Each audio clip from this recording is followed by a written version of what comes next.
Hi, my name is Ben Freer, and today I'm going to discuss the possibility of the E-2 visa for an e-commerce business.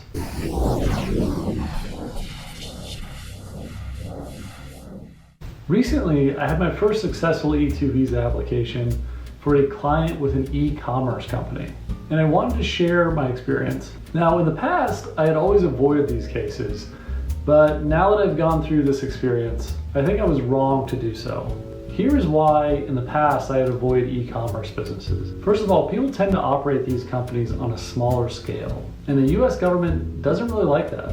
One specific requirement of the E-2 visa states, the enterprise must be more than marginal. A marginal enterprise is an enterprise that does not have the present or future capacity to generate enough income to provide more than a minimal living for the treaty investor and their family. The US government essentially wants to see that your business will create jobs for US workers. So obviously one-person businesses are out. If they don't require workers, they're a terrible fit. Now, I'm certainly not an expert on e-commerce business models, but from what I understand, one popular business model involves sourcing products on Alibaba or a similar site, then selling those products on Amazon, and using Amazon FBA services to fulfill the order. You may not even have to touch the inventory.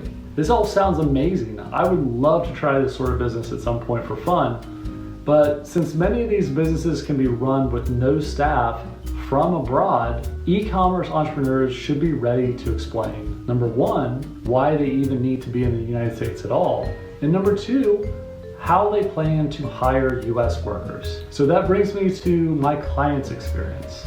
These are the 2 points that we had to focus on in order to make his application successful. We had to show that the business would operate on a scale that would actually require employees. And while technically not a requirement, we wanted to explain why his presence was needed in the United States.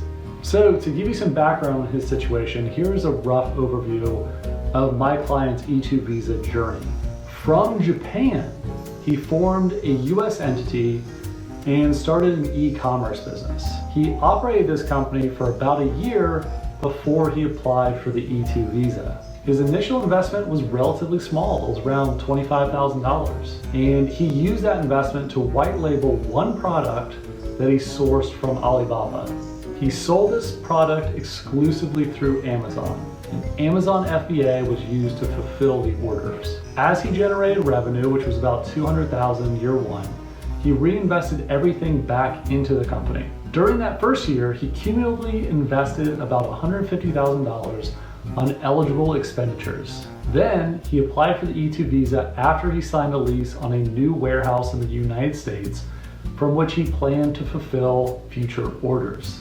Now, as we prepared this application, I have to admit I was a little bit nervous about the fact that my client hadn't yet set up his in-house logistics operation. There was a warehouse that would require employees.